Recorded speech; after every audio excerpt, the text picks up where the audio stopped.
جی دوستو، السلام علیکم. میں ہوں عبدالباسط اور آپ دیکھ رہے ہیں کلائڈوسکوپ. 3 دن پہلے اسلام آباد کے ایک بہت ہی آپ اسکیل سیکٹر میں ایک بہیمانہ قتل ہوا. بلکہ میں تو اسے دہشت گردی سے تشبیہ دیتا ہوں. اور قتل جس لڑکی کا ہوا، جس خاتون کا، ان کا نام تھا نور مقدم. ان کے والد اور ان کی والدہ کو ہم بڑے اچھے طریقے سے جانتے ہیں، کیونکہ فورن سروس میں ہی تھے شوکت مقدم، اور سفیر بھی رہے ہیں پاکستان کے آئرلینڈ میں اور اس کے بعد جنوبی کوریا میں. اور ہم نور سے واقف بھی تھے، اس کو ہم نے بچپن سے دیکھا. اور جب یہ خبر ہم نے سنی تو ہمارے تو پاؤں تلے سے زمین نکل گئی، کیونکہ اس سے ایک بہرحال فیملی، ہمارے ٹرمز تھے ان کے ساتھ، اس فیملی کے ساتھ. اور ایک بہت ہی شدید غم بھی ہے اور غم و غصہ بھی ہے. غم تو آپ جانتے ہیں ہم سب کو ہے، کیونکہ ایک بہت ہی فل آف انرجی ایک لڑکی اور فل آف افیکشن، وارمتھ، اس لڑکی کو بغیر کسی وجہ کے یہ انجام دیکھنا پڑا.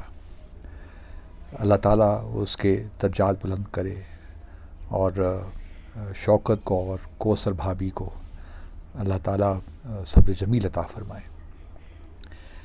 دوسری طرف ہم دیکھتے ہیں کہ جو لڑکا ہے، جس نے یہ جو قاتل ہے، جس نے یہ بہیمانہ قتل کیا، ظاہر جعفر، ان کے دادا کو تو ہم جانتے تھے، عبدالقادر جعفر، جو کہ پاکستان کے ہائی کمشنر بھی رہے ہیں لندن میں.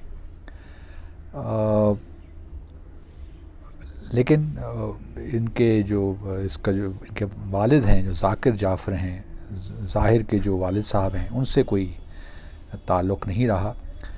لیکن ہم سب جانتے ہیں اس فیملی کو، اور بڑی انفلوئنشل فیملی بھی ہے. اب معاملہ یہاں سے آگے کیسے جائے دوستو؟ میں بہت اپریشیٹ کرتا ہوں جو اسلام آباد کے انسپیکٹر جنرل پولیس ہیں قاضی جمیل الرحمان کو. وہ وہاں پہ تشریف لائے شوکت کے گھر، شوکت مقدم کے گھر. میں بھی وہاں اس وقت موجود تھا، اور انہوں نے اس بات کی مکمل یقین دہانی کرائی کہ اس قتل کو، اس بہیمانہ جرم کو انشاءاللہ منطقی انجام تک پہنچایا جائے گا، اور جو قاتل ہے، ملزم ہے، اس کو قرار واقعی سزا دی جائے گی. ان کی باتوں سے بڑی ایشورنس ملی. اور پھر انہوں نے جو ہے ایک تحقیقاتی ٹیم بھی تشکیل دی ہے. اب جو ہے ملزم جو ہے اس کی ثابت ہو چکا ہے، اس کو ریمانڈ اس کو 3 دن کا ملا ہے. آج پھر ریمانڈ کا دن ہے، اور پھر شاید 2-3 دن کا ریمانڈ مل جائے. اس میں بہت سے کردار ہیں جن کو تفتیش میں شامل کرنا چاہیے میرے خیال میں. ایک تو، اور آئی ایم شور کہ پولیس اپنا کام بڑی جافشانی کے ساتھ کر بھی رہی ہوگی. اس میں صرف وہ لوگ نہیں جو کہ اس کرائم سین پہ موجود تھے، بلکہ میں سمجھتا ہوں کہ کیونکہ جو والد صاحب تھے اور جو والدہ صاحبہ ہیں قاتل کے، ان کی بھی ٹیلی فونک گفتگو ہوتی رہی اس دوران، تو ان کو بھی تفتیش میں بہرحال مجھے امید ہے کہ شامل کیا جائے گا. اور یہ ایک ایسا، اس کو میں سمجھتا ہوں اس بہت ہی ہولناک واقعے کو ایک ایگزامپل بنا کر پاکستان میں جو بھی ہے، ہمارے ہاں ایک رویے بن گئے ہیں کہ جو پاورفل لوگ ہیں، جن کے پاس بے شمار بے تحاشا پیسہ ہے، وہ لوگ جرم کرتے ہیں، لیکن ان کے بچوں کو شاید یہی خیال ہوتا ہے کہ ہمارے چونکہ پاس پیسہ بھی ہے اور ہمارے پیرنٹس جو ہیں وہ انفلوئنشل بھی ہیں، تو کوئی ہمیں گھبرانے کی کوئی ضرورت نہیں. اگر ہم کوئی جرم کریں گے بھی تو ہم بچ نکلیں گے، کیونکہ پاکستان کا یہی کلچر ہے. ہمیں اس سے کسی طریقے سے اس جو ہے ایک ہمارے ہاں جو اس رویے ہے، اس کو غلط ثابت کرنا ہے. کیونکہ اگر ہم نے آنے والی نسلوں کے ساتھ اور پاکستان کے مستقبل کو دیکھنا ہے تو ان رویوں کی قطعاً کوئی گنجائش نہیں ہونی چاہیے. اگر ظاہر نے اور یقیناً اس نے ایک ایسا جرم کیا ہے جس کی کوئی معافی نہیں ہونی چاہیے. اب ہم یہی امید کر رہے ہیں، جو مقدم کو جانتے ہیں، شوکت مقدم کو، واٹ اے فائن جنٹلمین، کبھی اس نے کسی کا برا نہیں چاہا. پھر جو ہماری بھابھی ہیں، انہوں نے وہ ایک بہت ہی نفیس، دونوں جو ہیں میاں بیوی ایک مثالی میں سمجھتا ہوں کپل ہیں، مثالی پیرنٹس بھی ہیں. انہوں نے جس طریقے سے اپنی اولاد کی تربیت کی وہ بھی ہم سب جانتے ہیں، کیونکہ نور کو ہم بچپن سے جانتے ہیں اور اس کو ہم نے ہمارے اپنے بچوں کے ساتھ وہ بڑی ہوئی ہے.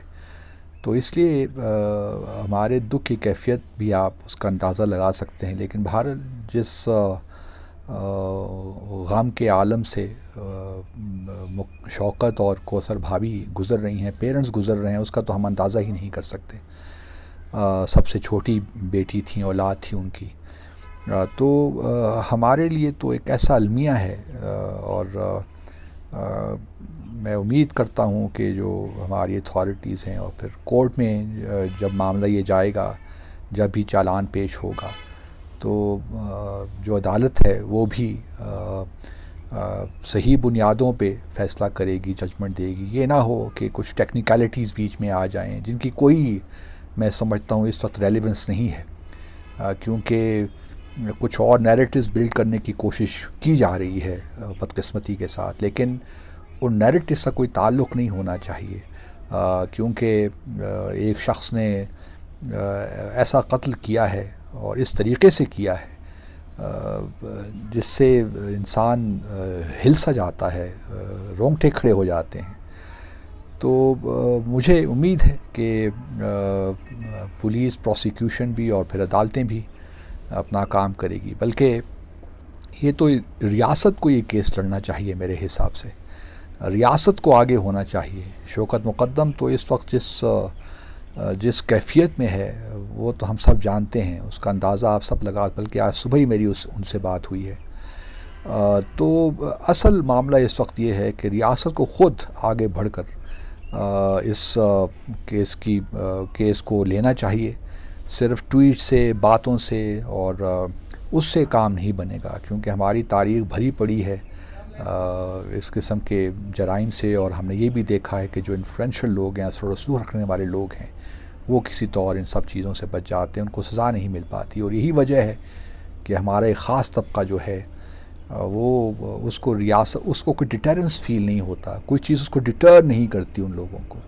تو اب یہ موقع ہے کہ ہم اپنی ریاست کو صحیح معنوں میں، اور چونکہ یہ حکومت انصاف کی بات بھی کرتی ہے، تو ہم امید کرتے ہیں کہ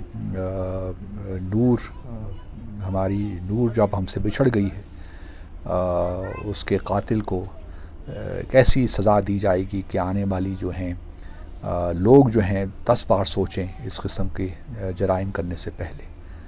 آپ سب کا بہت بہت شکریہ.